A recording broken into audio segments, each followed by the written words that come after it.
everybody. It's Ellen Weatherford. I'm here with just the zoo of us. This is your favorite animal review podcast. And this week, I'm really, really hyped because I get to talk to one of my favorite people. This is Jaida Elcock. Say hi, Jaida. Hi, everyone. I'm so excited to be here. I'm so excited, too, because I'm a huge fan. So I've been following you for a hot minute, and you consistently produce top shelf animal shark content on the daily. So, Jaida, why don't you introduce yourself a little bit for listeners who might be new to you? Sure. Hi, my name is Jaida. I am a shark scientist of sorts. I'm currently doing a PhD at the MIT Woods Hole Oceanographic Institution Joint Program. I will be starting in the fall. I'm very excited. And I do a lot of science communication on TikTok and Twitter and Instagram and all that stuff. If you're looking to follow me, it's at sophistication, and Instagram, just add an underscore at the end. I gotta say, we love a good pun here. Thank you. I'm not typically good at puns, so I'm really proud of that one. Absolutely nailed it. Thank you. But yeah, I kind of got into sharks maybe later than most people expect. I know so many kids start getting like super obsessed with sharks from early childhood. Fun fact, I was afraid of sharks as a child. Who isn't? Who right. among us? I lived in the middle of the desert for 12 years, and so I never really had access to like the ocean, obviously, and I think it was just the fact that I didn't know much about it. I was like a little bit afraid of it, but I wanted to learn more. So then I watched a lot of like documentaries and shows on like Animal Planet, Discovery Channel, Nat Geo, and all that kind of stuff. And then like the more I learned about the ocean, the more I was like, oh my God, these animals are amazing. And then the more I learned about sharks, the more questions I had. And then I was like, do I need to just go figure out the answers to these questions? So now that's kind of what I'm doing. I'm out here looking to find some answers to some questions that we have about sharks that no one knows the answer to yet. So that's kind of where I'm at. I love that. And I like the idea of like, yes, a lot of times, especially people who work with animals or work in animal sciences in some way, like have that sort of background story of like, yeah, I always loved this. This was always what I was going to do. But I also like the idea that like, it's never too late for you to get into it, you know, like it doesn't have to be your life. You can jump in now as a full grown adult. Oh, absolutely. You can. I mean, I always knew that I wanted to work with animals, but I wasn't exactly sure what animal or how I was going to do it. And then that just kind of developed later on. But like as a kid, I was like, I want to be a vet because like every kid wants to be a vet.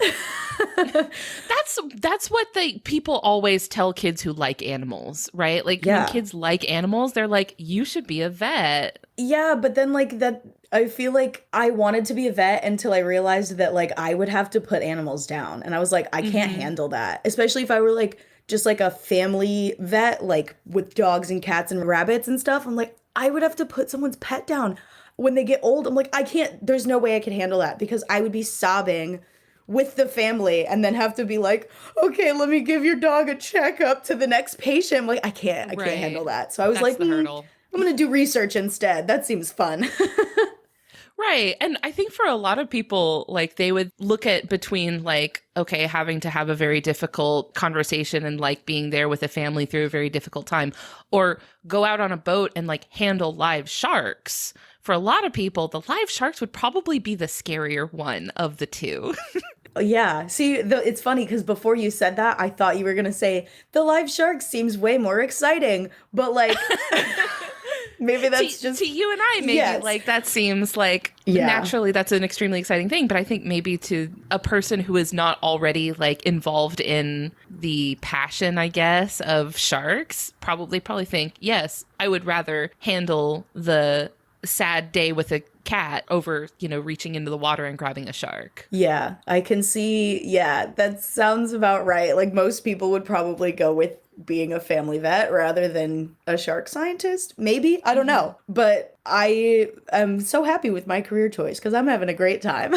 Yeah. What is like a day in the life of a shark scientist look like? What does work look like for you? Are you like spending a lot of time out in the field with the sharks or a lot of time like in a lab? Like, what does it look like? A bit of both. So I feel like a lot of people are just like, yeah, shark science is just you're out on the boat all the time because like that's what people see on Shark Week. But the part that you don't see is like that's like maybe like 10-20% of the job is you're out in the field and you're, you know, tagging sharks, collecting data, observations, all that good stuff. And it's super fun. Depending on like what shark you're studying and like what about the shark, if you're studying ecology, like what about the shark? So for me, it would probably, and like a lot of shark scientists, is probably like summertime is like peak field season, or like summer going into fall, something like that. But then a lot of the time, what you don't see is all of like analyzing that data, because you have the data, but you can't just look at it and be like, I know all of what happened. You have to like go through it and dig through it and be like, okay, so this shark migrated to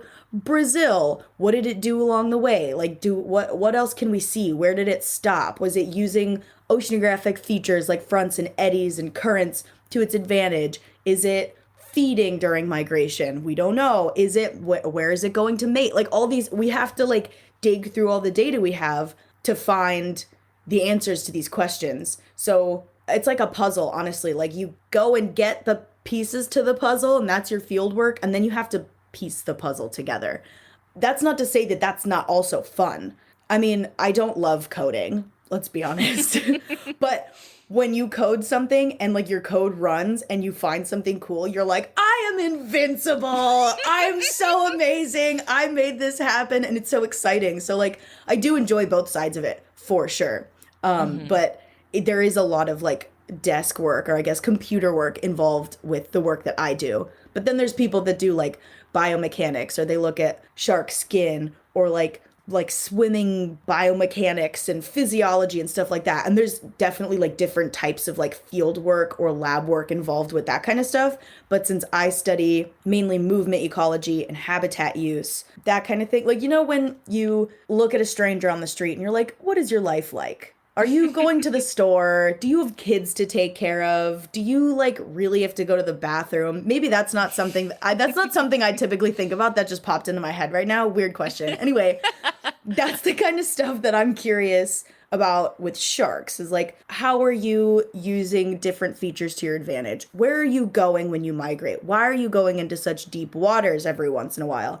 That's going to involve like a lot of field work. And then after the field work, a lot of like desk work and analyzing data, which I also think is fun. But yeah, there's a lot more to it than I think people realize. Yeah, definitely. When you say movement ecology, what do you mean by that? So I know you had Jasmine Graham on here. Yeah. And she looks at movement ecology in terms of like trying to find critical habitat for certain species. So like, where are they mating? Where are they feeding? Things like that. Are they migrating? If so, where are they migrating? I'm looking at more like fine scale stuff, and I'm trying to figure out like, how are you moving throughout your immediate environment? How are you preparing for migration? Maybe that's a good question to ask. Or how do you feel after migration? What are you doing during migration? Like, specifically, what is happening to you right now at this point in time? Like, how are you using your immediate vicinity to your advantage, rather than where are you going to go and why is that place so important? I'm more focused on like, what is the animal doing and why is it doing it and why is that beneficial? It seems to me like maybe you're doing a lot of focusing on like the individual animal. Is that right?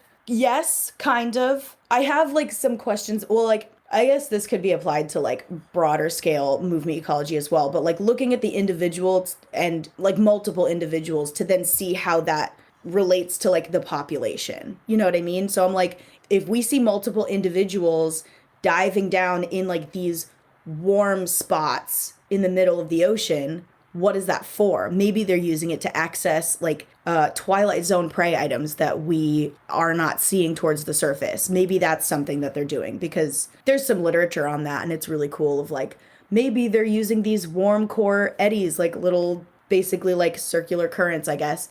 They have like a warm core. They're like, oh, well, maybe these cold-blooded sharks are using that to dive deeper to access prey items. That's really cool. I'm interested in that kind of stuff of like, how are you using this? What is this doing for you? How are you going about your life? Whereas some people are like, I want to know where you're migrating and why, which is like very similar, but like different. Kind of zoomed out a little bit. Yeah, I feel like it's zoomed out a little bit more. That's really cool. I bet you see some really interesting stuff.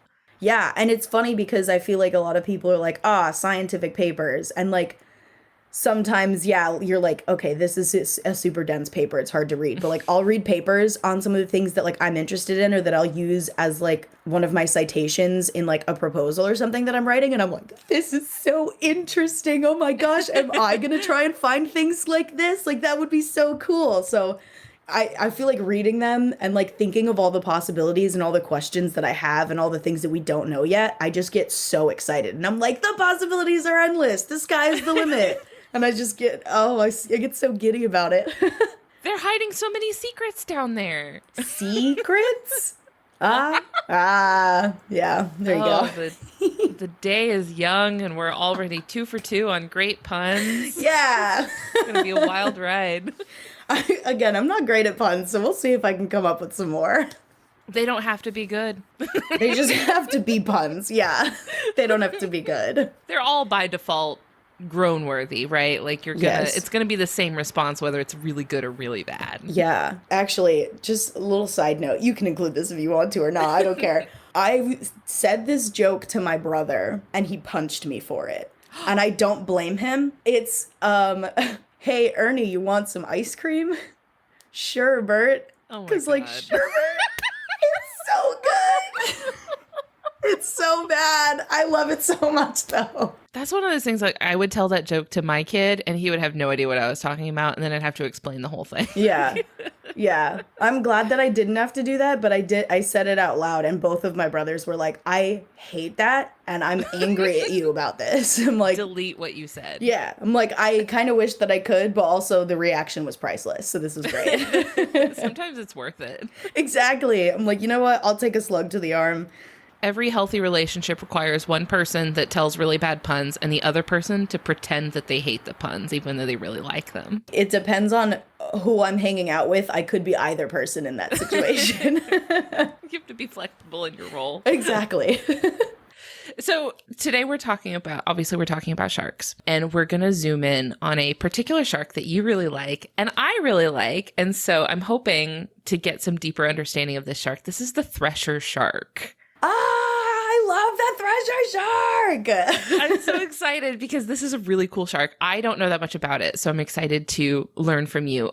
Can you introduce us a little bit to the Thresher shark? What is this? Is it a big guy? Is it a little guy? Like, what's a Thresher shark? A Thresher shark is a big guy, and they are typically pelagic, so like open ocean, open water species. There are actually, fun fact, 3 different species of thresher sharks. There's the common thresher, the big eye thresher, and the pelagic thresher, which seems a little misleading considering they're all kind of pelagic in nature. Extra pelagic. Extra pelagic thresher shark. And they're really cool. They do get to be very big. They can get to be around like 20 feet long, and their tail typically makes up about half of that body length, which is wild. And I love the way that it looks. The way it swims, it's like a little ribbon just tailing behind it. It's gorgeous. It's so long, and it's mostly like the top part of the tail, right? Yeah, it's the top lobe. It looks like if you took like the Nike swoosh and you kind of like rotated it wow. like 90 degrees, you know what I mean? That's a really good analogy. Wow. No, I love that. It looks like. It does, yeah. Most sharks have like a top lobe and a bottom lobe on their tail. It's like forked. The nurse shark is like very hard to find the fork because it's like mostly upper lobe. The lower lobe is like very small. But anyway. It's an afterthought. Exactly. They're like, yeah, sure. Add a lower lobe. That's Slap fine. it on there. But the thresher shark has this gigantic upper part of its caudal fin, its tail fin, and it uses it for hunting. So it's a shark that hunts with its butt. And if that isn't awesome, I don't know what is. So basically, there's a giant bait ball, just like a big old swarm school little ball of fish. And they will swim at it at like full speed and then stop on a dime and use their tail as like a whip. And they whip just like the general area in the bait ball, and whatever is no longer moving, whether they've stunned it or killed it or whatever, they just go through and collect whatever's not moving. And I'm like, oh my gosh, that's such a smart idea. I'm so curious about evolution as well. Like, you see a weird animal, I'm like, why do you look like that? How did the thresher shark get to be from like just looking like a shark to having a whip on its butt? How did that happen? I'm just like, I want to know the progression. I need to read into this.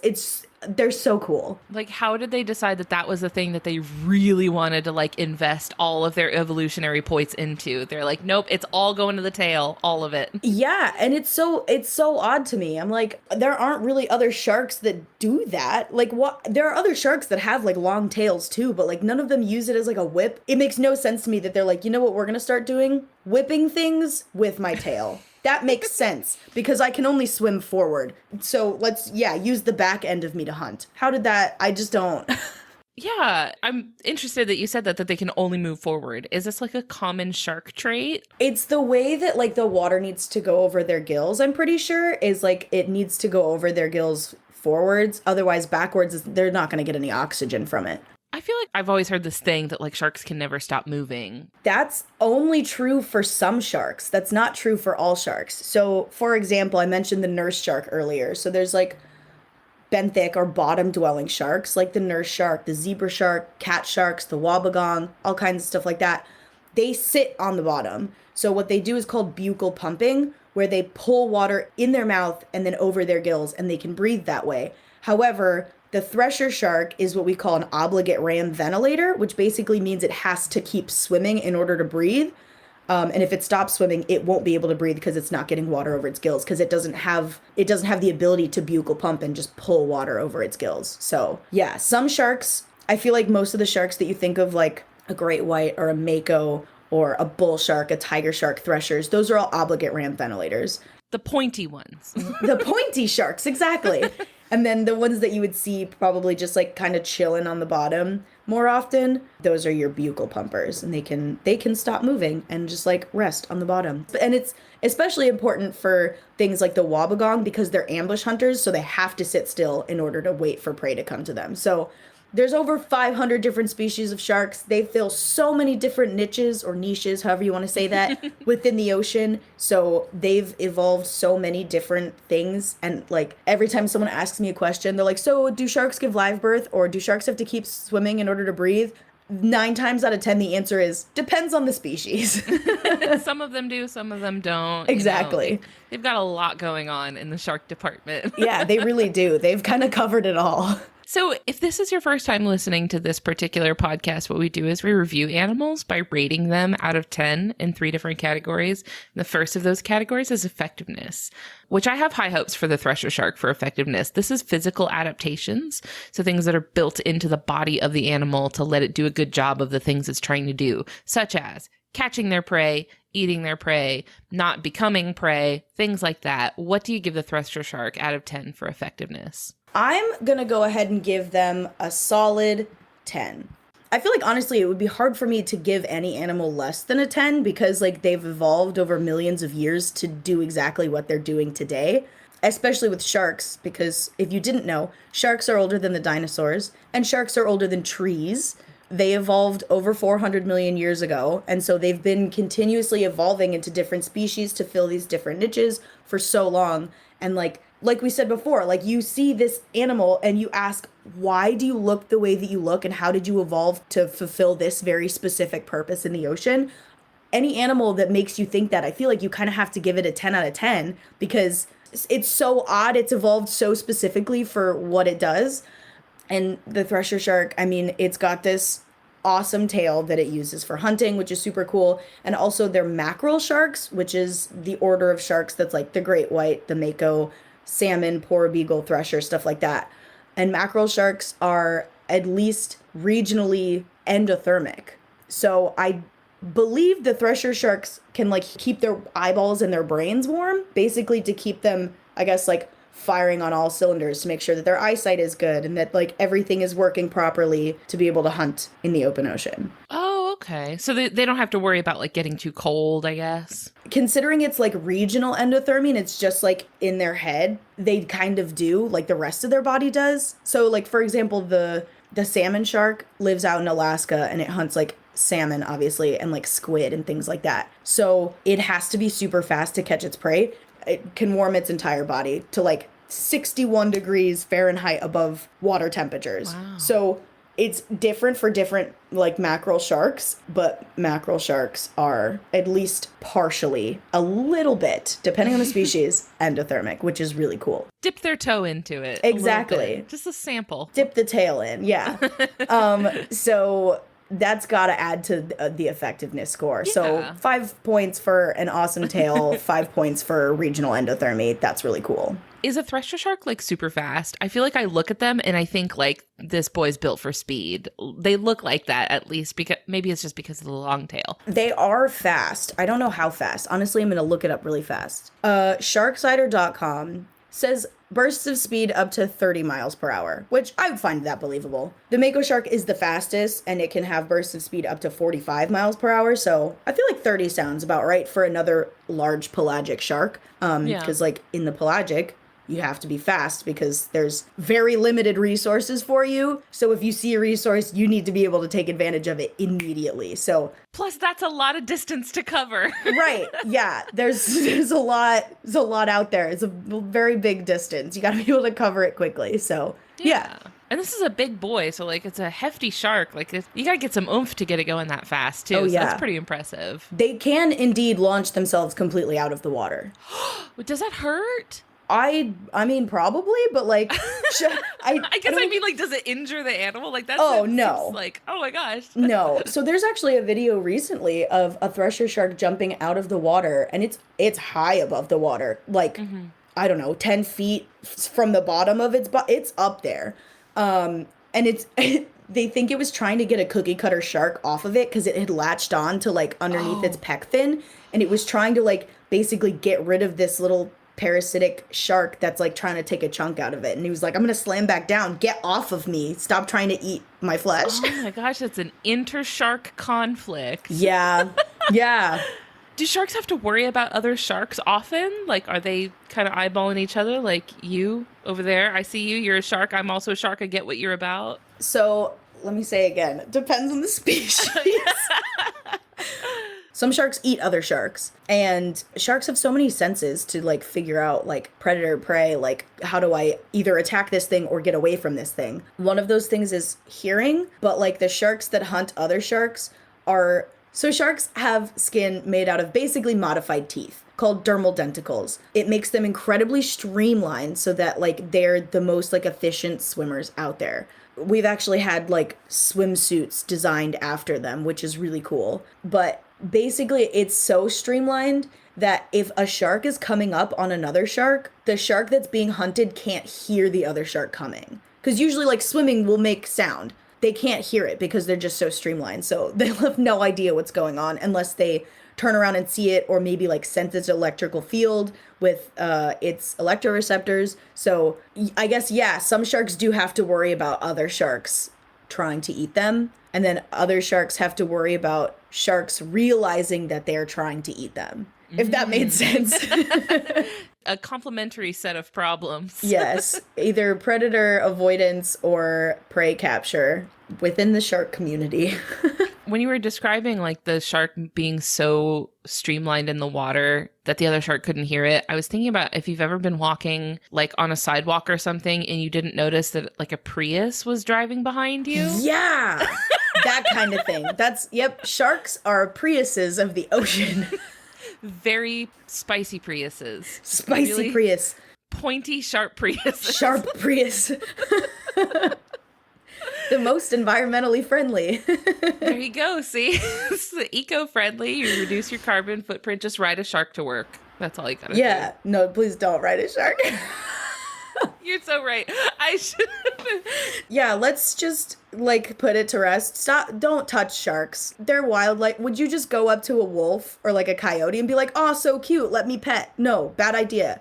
Admire the wildlife from afar. They're still wild animals. They need their space. Respect them. Give them their space. Don't touch them. The only time I've ever touched a shark is for research purposes, like trying to tag it, or when I was an intern at an aquarium, getting it basically acclimated to human interaction so that it makes like medical checkups and things like that easier. That is the only time I will ever touch a shark. Or unless they just like swam up to me and like bumped me and I'm like, I will sit here and put my hands down and wait for you to pass me. But like, I'm not just gonna be like, oh, so pretty, let me stroke your back and like ride on your fin. Very bad idea. Please don't do that. Don't do that. That is rude, honestly. Yeah. I watched this video recently of, it was like it looked like a couple of women swimming. This was like drone footage. So this was from like up above them. You could see them swimming on the beach, and you could see that directly underneath them was a massive hammerhead shark. Oh, I saw this. Did you see this video? Ah, yeah. And it's swimming, it's like weaving between them almost, and like swimming underneath them and stuff. And they don't see that the shark is there. They're just carrying on about their business, right? They're like floating on the water and like, just having fun. And this hammerhead shark, it's huge, is like swimming right next to them. And I looked at the comments on the video, and all the comments were like, wow, they have no idea how much danger they were in. And like, they were so close to being attacked and killed by this shark. And I was like, that's not what hammerheads do. No, that's like the thing. I've been tagged in so many videos on like TikTok and stuff of something like that.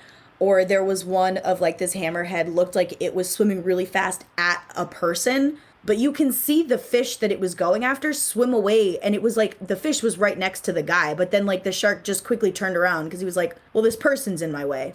The thing is, as much as I want sharks to care about me, they don't. They don't care about humans. They don't really know what we are. They're just like, you're not part of my diet. Why are you here? Go away from me. And if you don't go away from them, they will go away from you.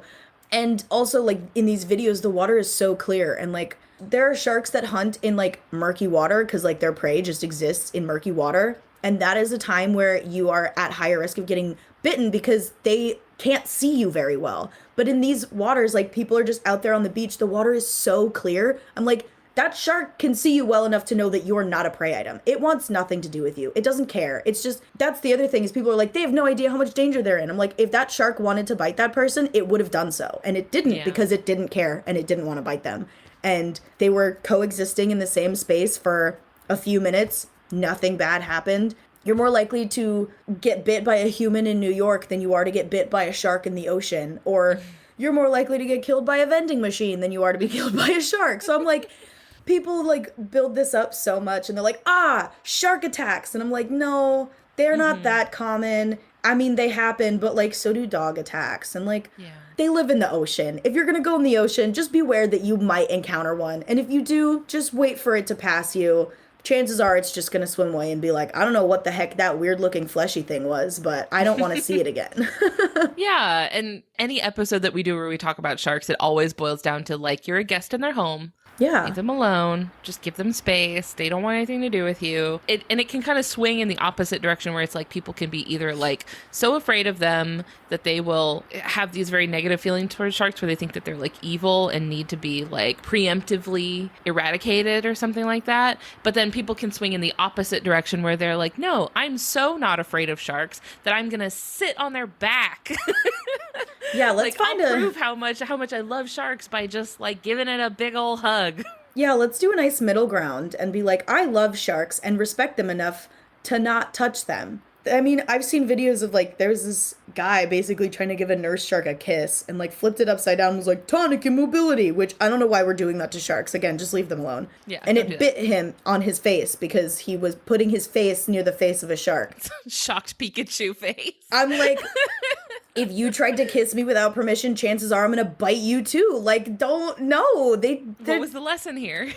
Oh my God. It's literally wildlife harassment. Like, don't touch wildlife. Like, leave them alone. Yeah. Admire them from afar. You're in their home. I hate when people are like, shark-infested waters. I'm like, that's like saying a human-infested city, and it makes absolutely no sense. That's that's where they live. I don't know where else you want them to go. Like, I don't know.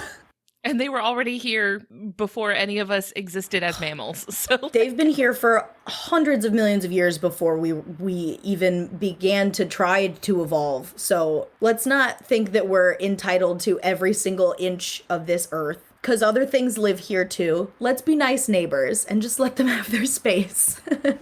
So when we're talking about evolution, I'm thinking back to the thing that you said about them whipping their tail around to like whip the prey. Is it to stun them or is it to kill them? Like when they're whipping their tail around, like what is the purpose of that? Well, first, I want to say you say whipping around, but it doesn't whip around. It whips on top. On top. So they stop and like basically bend their bodies forward and their tail comes over the top of them. Like a scorpion. Oh. Oh my gosh, how have I never put that together before? I lived in Arizona for so long and never in my life was I like, Thresher sharks kind of look like scorpions. Wow. Well, that's cool. Love that connection.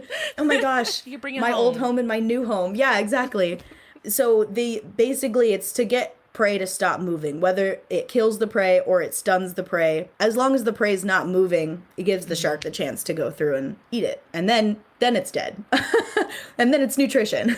That's so interesting because when I think of like sharks hunting, I think of a shark just kind of like throwing their face at like whatever they're trying to eat. You know, they're just like going for it with the whole mouth. Yeah. Like you don't think of a shark as trying to like immobilize prey and then eat it. Like are there other sharks that do something like that?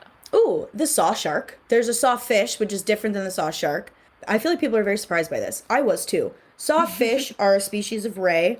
They're much larger than the saw shark. The saw shark is like 5 feet long. They're not very big. Baby. I know. They're smaller than me. A little bitty. I know. Love them. They're so cute. But they also have a saw on their face. And to my knowledge, they kind of do a similar thing to sawfish and just like thrash a little bit. And that's not necessarily to like chomp, bite you, now you're immobilized. It's like to stun or kill it and then be able to eat it. But also, the hammerhead, the great hammerhead, eats stingrays, among other things. And what it'll do is it will basically use the head is called a cephalofoil. It'll use the cephalofoil to like turn to the side and pin the stingray to the bottom so then it can't move. And then it turns really fast and bites off one of its wings. So then it's completely immobilized and then it can't swim away and then it's done for. Easy meal. They get them with a 1-2. You the get 1-2. on either side. the pin and twist. Yeah. Oh gosh. It's so interesting like how sharks can take this what starts as like a basic shark blueprint, like you got like the base shark body plan, and then just like tweak it in ways to get these really interesting little weapons out of. Yeah. That's so cool. I love it. I'm glad you were talking about like different ways that they're like using their bodies as tools. Because that's a good segue into the next category that we rate animals on, which is ingenuity. So like behavioral adaptations. Ways that the animal is solving problems that they encounter on like a daily basis, or things that they're doing to kind of maybe like give them an edge. Maybe we might talk about like evasive strategies or hunting strategies, or in some animals we'll sometimes talk about like tool use and stuff like that. So what would you give the thresher shark for ingenuity? I, again, have to give it, well, okay, maybe I'll give it a 9. And here's why. Because there are other sharks that have really big top lobes of their tails. So like the zebra shark, for example, or I guess it's very confusing. In some places it's called the zebra shark, in some places it's called the leopard shark, but then the leopard shark is the zebra shark in other places. It's very confusing. It's too much. So to make it easier, maybe harder, the Latin name is Stegostoma fasciatum. In the US, we know this as the zebra shark. They have a similar kind of like tail to body ratio as the thresher shark. It makes up a large, like maybe half of their body length as well, but they don't use it the way that threshers do. So I'll take a point away for, like the fact that they're not the only shark that have big tails, but giving them almost all the points back because they're using that tail as a hunting mechanism, which is, again, just so bizarre and so cool. It hunts with its butt. Like, I don't understand. It doesn't matter how many times I say it out loud or in my head. Like, it will never not be weird. And I love it. And when I'm thinking about, using something other than your face to like immobilize your prey before you catch it, that's got to be safer, right? Because like when you're just kind of throwing your mouth at stuff, you're leaving yourself open to a lot of possible problems in the face and mouth area. Yeah. So like, I mean, the great white, I'm sure we've all seen on Shark Week, they're like breaching out of the water, jumping out of the water. They jump out of the water and like when they get close enough to a seal or whatever prey item they're going after, their eyes kind of like roll back so as not to damage their eyes. However, that's gonna then make it more difficult if the prey moves at the last second. Like, you're out of luck, dude. This has happened before where like they roll their eyes back and then they pull the bait out of the water, and then the thing rams into the cage and then has to like find its way out of the cage because it can't swim backwards. And like, so it's, I think you have a really good point there where like the thresher shark doesn't necessarily have to worry about that. And also I think the prey items that it's going after maybe isn't quite as dangerous, like gonna scratch the eyes as like a sea lion or something, but it doesn't necessarily have to worry about the prey item like retaliating in some way and like damaging its face. It's just its tail, which I mean is its main way of hunting. So if something were to happen to it, that's probably really bad. But worst case, it could just then, I don't know, go find some dead things and swim up and chomp on it. Listen, it's a big ocean. You might come across a slow swimmer or something. Exactly. Yeah. But I think you have a really good point there where like you're kind of saving your face a little bit. So it's, I mean, in a literal way, saving face so that you're not 3 for 3. There we go. Yeah. We need a little counter that like dings every time. Yeah, I'm proud of that one. Wow, that was good. But yeah, so I think that that's a really good point too. Make sure it doesn't damage the important part. The moneymaker. The moneymaker, exactly. Also, speaking of, if you haven't seen a picture of their face, they look terrified all the time. And it is so funny to me. Like, they look like it's 11:30 p.m. and they just realized that they have an assignment due at 11:59 that they haven't started yet. And they're like, oh God, no. They're like out at a party or something. They're like, I need to go home and do this assignment. Like, they look terrified. It's so funny. Chronically nervous. Yes. Really, they have resting scared face. You mentioned that there's one, did you say it was called the large eye? The big eye, yeah. Big eye. The mental image it gives me is of like a shark with big old anime eyes. The biggest like kawaii anime eyes you've ever seen just on a shark. They do have some pretty big eyes. I mean, makes sense. That's what they're named after. Their eyes are bigger than the other two species. I'm not exactly sure why. If I had to hypothesize, maybe they dive into water, like deeper water with less light. Again, this is just my hypothesis. I'm not sure. But like bigger eyes are common in like the deep sea. Either bigger eyes or just no eyes. One or the other. But big eyes are going to let in more light. So, I mean, that would be my guess, but I'm not 100% sure. I'd have to like look that up more. But yeah, they do have very cute eyes. I think that they're very funny looking. Something about that I probably should have mentioned when we were talking about their perceptive abilities earlier is something that you'll also hear a lot with sharks that is maybe a myth. This might be a factor cap opportunity, but this idea that like a shark can like smell a drop of blood from like miles away or whatever. What is this all about? Yeah, so they do have a really good sense of smell, but the issue I have with that statement is that their noses work kind of like human noses, where like you have to have a particle of something in your nose in order to smell it. It's the same thing with sharks. So to say that they can smell a drop of blood in an Olympic-sized swimming pool or like 5 miles away or whatever the weird stat is, I don't think is entirely accurate because they don't have the blood in their nose to know that it's there. It's not like you were to like take an eyedropper and like drop like a drop of blood in the water and they're like that way. Like that it's not how that works. But like if there's a substantial amount of blood in the water and it travels a little bit and they can sense that without seeing that there's a cloud of blood over there, you know? But they also have electroreceptors, and it's called the ampullae of Lorenzini. It's like in their snout region. They look like little freckles. It's very cute. And basically it's like these jelly-filled sacs, and they can detect electrical fields of prey items. So when there's a lot of like vibrations or a lot of movement going on, that's going to be something that attracts sharks, which is why some, like, if you're in the water, don't like thrash around. If someone says don't act like prey, it means like don't go splashing around and like freaking out or anything like that. That's why you should stay calm. But they can sense that on people too, because like we shock each other sometimes because we have small electrical pulses, like when your muscles are firing and things like that.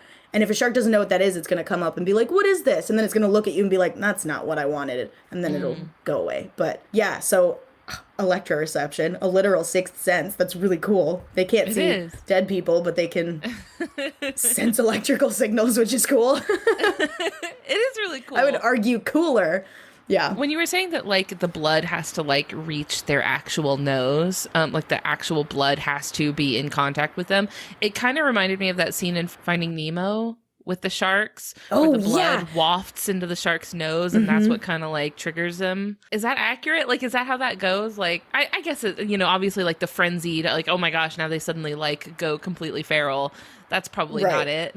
I guess it's more accurate than the whole like a drop of blood in an Olympic-sized swimming pool, because like he did get a whiff of the blood, like he actually like had the blood go into his nose so that he could smell it, and I was like, yeah, that makes sense. Their eyes don't go black the same way that Bruce's eyes did, but like cartoon effect, They had to zhuzh it up a little bit for the screen. Also, I know one of my old mentors was like a consultant on that movie to basically make sure that it was accurate. That's so cool. That's so the coolest cool. job ever. I know. And then it's funny because I asked him, I was like, so Bruce is a male shark. Why doesn't he have claspers? If you don't know, claspers are reproductive organs that male sharks have. And he was like, we put claspers on the shark. And then we looked at it and we're like, this is horrifying. Take the claspers off. I hate this. An executive aesthetic decision.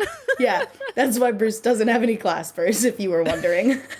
When you're making a cartoon, you get to make decisions like that. Like, nope, this looks horrible. Take it out.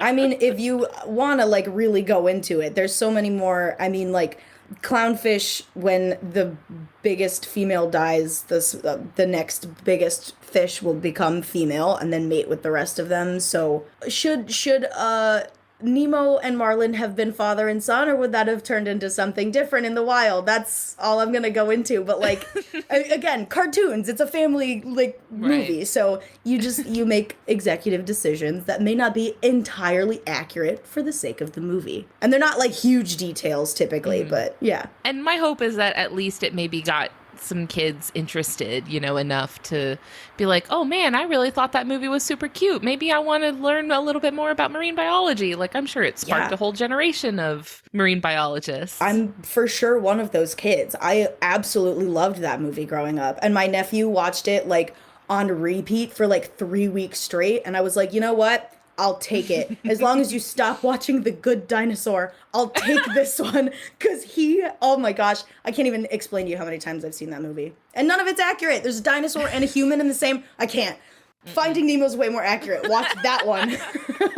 I rewatched Finding Nemo recently because I was like a kid during the year that Finding Nemo came out. I would have been probably, I think, maybe 7 years old.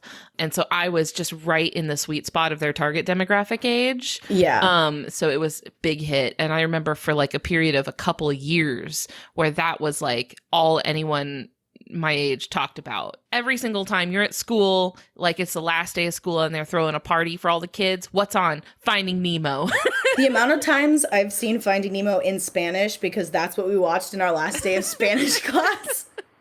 I've seen it so many times in Spanish.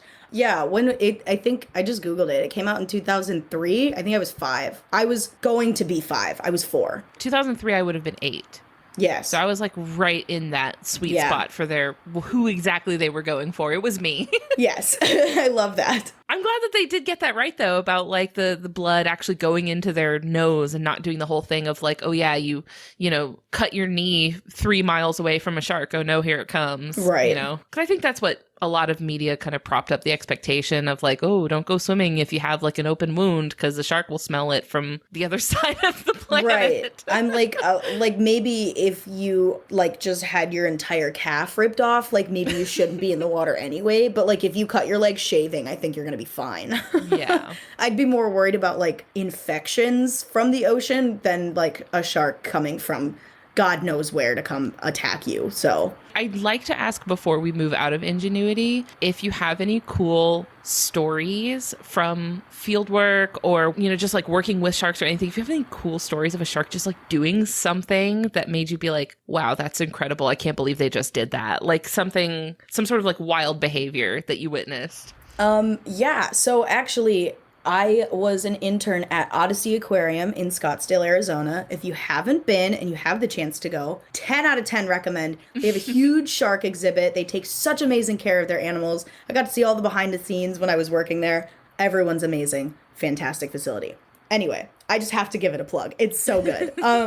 Yeah, so when I was there, I feel like people think that fish are dumb. Fish are not dumb. They're incredibly smart. You can train fish easily. I've done it. I at the aquarium we had 3 guitar fish, which are a type of ray, and I trained them to eat from a target, which is the same way that they trained like the sea turtles and some of the other rays and all of the other like large sharks that they have to eat from a target, so you don't have to chase them around and try and figure out who got how much food or whatever. So each species in the exhibit, we had nurse sharks, sandbar sharks, sand tiger sharks, and lemon sharks in this larger exhibit. Each species had a different shape of target. So, for example, like the nurse sharks went to the white bow tie looking shape, and it was always placed in the same part of the exhibit. So when you put that in the water, the shark sees that, and they're trained to their own shape. So the nurse sharks would see the bow tie and be like, that means food, I'm going over there. And the other sharks would leave it alone because it's not their target. They weren't trained for it. And the way that it works is basically like you put it in the water. When the shark you want comes up to it out of like curiosity or whatever, if it gets within a certain distance of it, you reward it with food, and then slowly it starts to associate that with food, and next time you put it in the water, it's going to make a beeline like right for that target. So I think that's one of the things that with just sharks, fish in general, that people are like, no, they're not that smart, like they're just mindless eating machines. Like, they're incredibly intelligent animals, they know what they're doing. And I think that that's something that people are always a little surprised to hear about, but you can train a shark. I've seen it done, I have participated in it, and it's incredible to watch. And also, when I was training the guitar fish, it was also just amazing, and working with the other sharks as well, just amazing to see how different their personalities are. It's the same thing with, like, I don't want to say like a dog, because I'm like, they're water puppies. Don't touch them though. We've already gone over that. But like, it's the same kind of thing with like a dog. Like, dogs of the same breed can have totally different personalities. And with the guitar fish, I'm like, Fender was they're all named after guitar brands, Fender, Gibson, and Kramer. It's hilarious. Yeah. That's so good. Yeah. They also had cowfish that were named Asiago and Gouda. Like, they had all kinds of fun names for the fish. It was great. Oh, man. What a great job that must have been to come up with those names. Yeah. Courtesy of Kyle. Thanks, Kyle. But yeah, so I mean, Fender was a little shy at first, and once she realized what the target was, she was like, I know what that is, I'm going there. And Kramer was always kind of shy, and Gibson was like, I'll do whatever I want. Like, very sassy. Like, it's so clear that they have personalities. And I guess another quick example of that is one of the larger sharks that they had, the largest shark they had, actually, a big female lemon shark named Dot. Our first day at the aquarium, it was orientation day. We walked down to the shark exhibit to just kind of take a look at some things. This is where we feed them. This is blah, blah, blah. As we were coming down the ladder to stand on top of the shark exhibit, she whipped her tail and soaked all of us new interns and was like, welcome to the aquarium, rookies. Let's see how well you fit in here. And I was like, oh, you sassy girl. And she's just like the big boss man. Like, that's just, their personalities are so clear when you spend enough time with them. So I guess maybe that's my cool, like, ingenuity story about sharks. They're so smart. You got hazed by a shark. I sure did. I absolutely did. It was mostly Jason. I mean, Kyle thought that someone fell into the exhibit and was like, oh my gosh, is everyone okay? And then he turns around and just sees one of the other interns sitting there dripping wet. And he was like, this is hilarious. Have fun with squishy shoes for the rest of the day. It was like 9 a.m. I was like, I gotta be here till 7. I was like, my shoes are already soaked. Yeah. Thanks, Dot. You were in the splash zone. I was. I shouldn't have been standing there, I guess. It's on me. She caught me slipping. I love to hear about sharks having different personalities, though. Like, I feel like that makes you relate to them a little better when you're like, okay, like, each shark has their own particular little mannerisms and ways. Like, that's adorable to me. Yeah, I think it's very much, it's beneficial for people to know about that, I think, because then it kind of gives you a feel for the fact that they're not just eating machines. They aren't mindless things that just swim around in search of anything to bite. Like, they're intelligent animals with different, I don't want to like personify them too much, you know what I mean? But like, they have different personalities and preferences and things. Like, they they know what they're doing. They're intelligent animals. And I think that kind of getting to know different individuals and like kind of looking at those personalities is like a really good way to kind of display that and get to understand that better. Yeah, they're more than just a pretty face. They are so much more than just a pretty tail.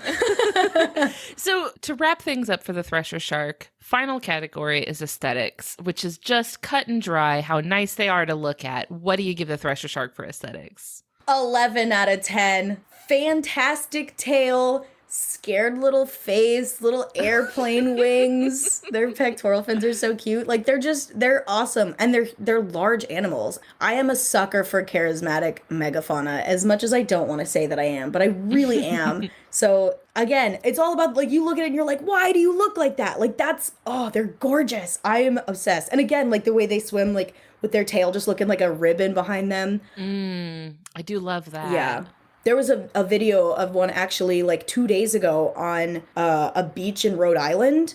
And it was like on the beach. It was probably chasing after some smaller fish or something. And you can just see its tail just like whipping around as it kind of starts to swim back into deeper water. And I'm like, you're so pretty. I love you so much.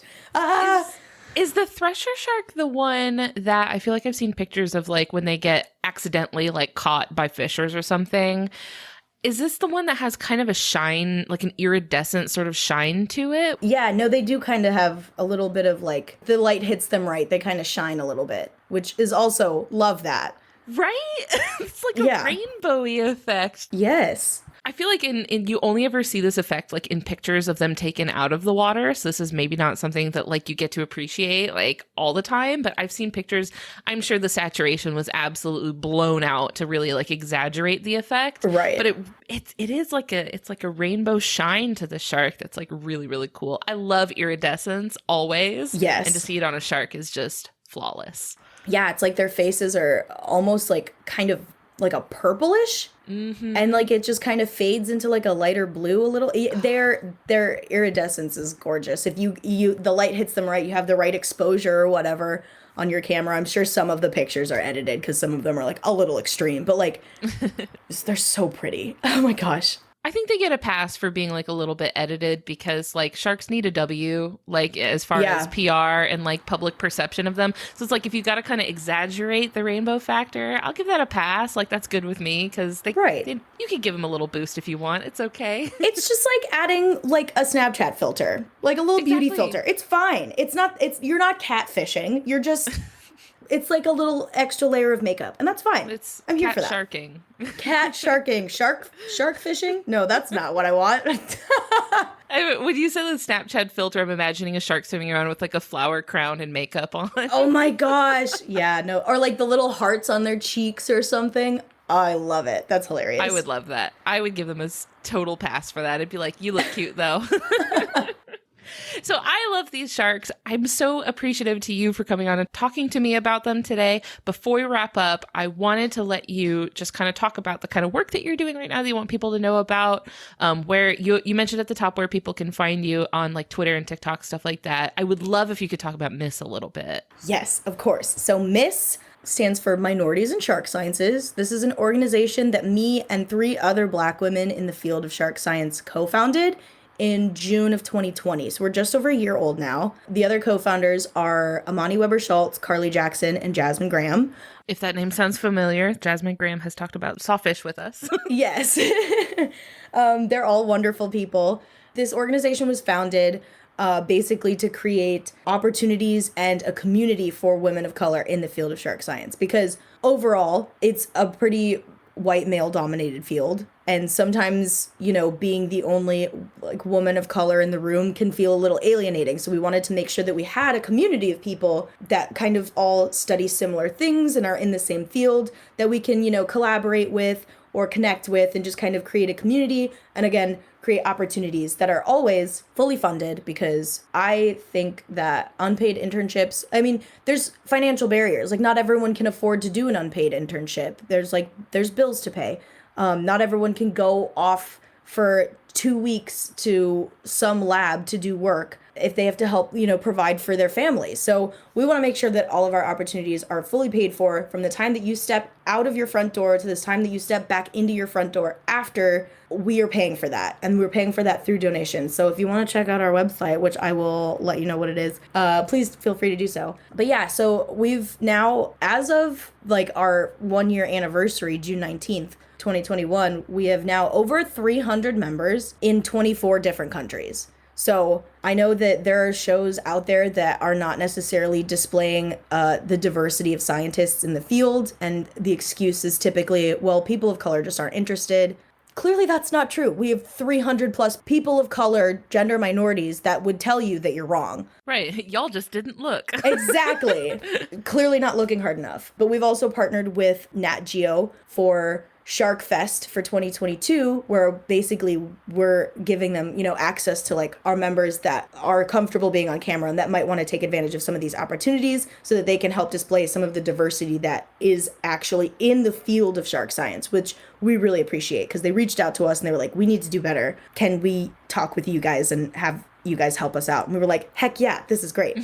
But yeah, so we've got so much going on. We've got workshops for our members. We have internships. We do webinars to, I guess, like prepare some of our younger members for grad school and professional work and things like that, like an R coding workshop or a surviving grad school workshop or an applying for grants workshop, things like that. And we also have Gill Guardians. If you're interested in learning more about sharks, it is a program that's just shark-related curriculum geared for 8 different age groups, and you're welcome to check that out. That's also on our website. And our website is misselasmo.org. And on social media, you can find us on Twitter and Instagram at miss_elasmo. Awesome. I've been following you guys since y'all started last year, and I really enjoy seeing like pictures of y'all like doing like field work, like workshops, and like going out with students, and like, I don't know, it's really cool to see, like, because it almost feels like seeing like a glimpse into like what the work looks like and getting to see it like happening in front of you. It's so exciting. I love it. It's so important. The barriers are especially the financial barriers, and also just like the inclusion barriers of like not being welcomed and not being accepted into like academic spaces and stuff. So like to overcome those hurdles, like that there are actual things being done to dismantle them. I'm like, just very excited that it's happening. Yeah. Thank you. Oh my gosh. I'm just so excited to see how we continue and how we keep helping people. After only a year, I'm just like, we've done so many things and we've helped so many people, and it feels so good. And I'm just so grateful to not only be a part of something like this, but to be able to help provide something like this for people. Because this is something that, of course, I wished I had to like look up to when I was younger, and it just wasn't really there. So we were like, screw it, we're going to create it. We'll do it. That's fine. And it's so nice to be able to also just have contact with like all of these other women of color that study similar things, because Jasmine was the only other Black woman in this field that I knew about. And then I didn't even really know her that well. And then we all connected on Twitter and we're like, oh my gosh, there's actually so many of us. We should all connect and form an organization. So that's what we did. I love y'all. Y'all are such a dream team. I'm so happy whenever y'all come up on my feed or something like that. I'm like, oh, I love you. We love you. So thank you so much for all the work that you do, you know, the work with MISS, but also the work doing scientific outreach and getting other people enthusiastic and interested in sharks and helping people learn and coming on and talking to me about sharks. This has been so fun. I'm a big fan, so big moment for me. Thank you so much. And thank you for like doing this podcast. This is an amazing form of science communication. This is real amazing work. Like, it's hard work. And I just very much appreciate like the work that you do also for science communication and like awareness for different animals and getting people interested. So this is wonderful. And I am having so much fun. So thank you so much for having me today. Of course. Thank you so much. We will talk to you later. Awesome. Sounds great. Thanks. Bye. Bye.